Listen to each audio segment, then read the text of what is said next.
My question is, what would you do?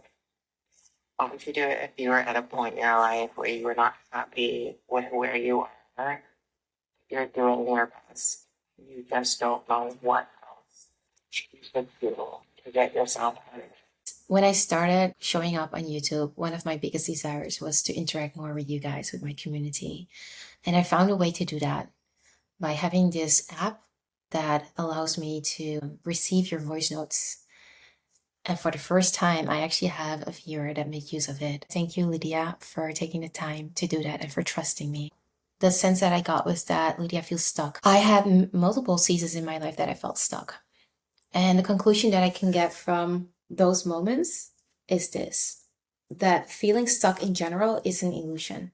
Every time I felt stuck was because I either would be fixated on a certain outcome, or, well, mostly I would have outgrown the version I was in. I was basically asked to just, transcend that. The last time that I felt stuck was after I invested heavily in my business. And it didn't really turn out the way I had hoped. I was also in that time reading a book, and it was talking about this guy who was sitting in a hotel room and he was observing this fly, and the fly was trying to get out of the window, but the window was closed. And he kept on trying and trying, constantly hitting the freaking window. But at the same time, the guy who was observing that noticed that right behind him was a door, and the door was open. So the only thing that the fly should have done was turn around just to find out, like, hey, there is a way out right there. Instead, he kept on going and going. And I was asking myself the hard question, like, what am I doing that I'm spending most of my time with, but it's not really giving me the return on investment? And these are the hard questions to ask. But these are the most honest things to do because that's the only way to find out where you're keeping yourself small. I have a marketing background.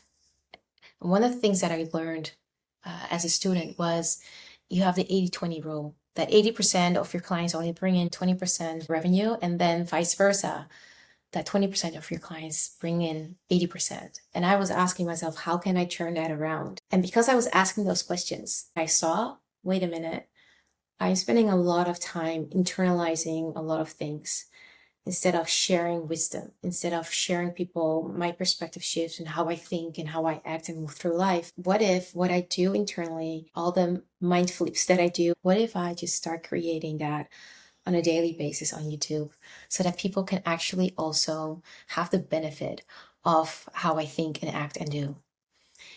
What if I change that 20% of showing up sometimes to 80%, instead of internalizing everything, that is the 80%, really focus on putting it out there. That was the birth of me coming and showing up on YouTube every day, guys. And I didn't feel stuck anymore. I chose a completely different identity, which meant also letting go of the old version of me that was very comfortable, keeping it small, staying safe, not being in the public, not putting herself out there, not having the chances of being ridiculed and judged. So that whole move of, hey, let's just change the 80-20 mix and be more out there, that move changed everything for me. Before this whole YouTube journey, when I bought and renovated this huge mansion, and I had so many backlash.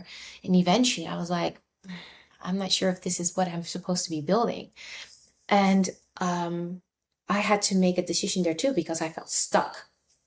But eventually it was like the perfect place for me to jump into the life that I actually wanted, which is the life that I live now, in Mexico with the sunshine, a very freedom-based life, and a place where I really have the time and the rhythm to very consciously raise my son and watch him grow up and have a more intentional way of living. So that period of, okay, I was stuck, actually was exactly what I needed to stop that lifestyle and to choose what I actually wanted. Good news is, if you feel stuck, it means that you've outgrown something.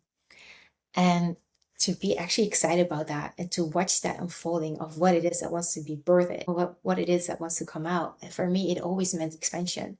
For me, it's always a sign of, oh my God, there's something beautiful going to happen now.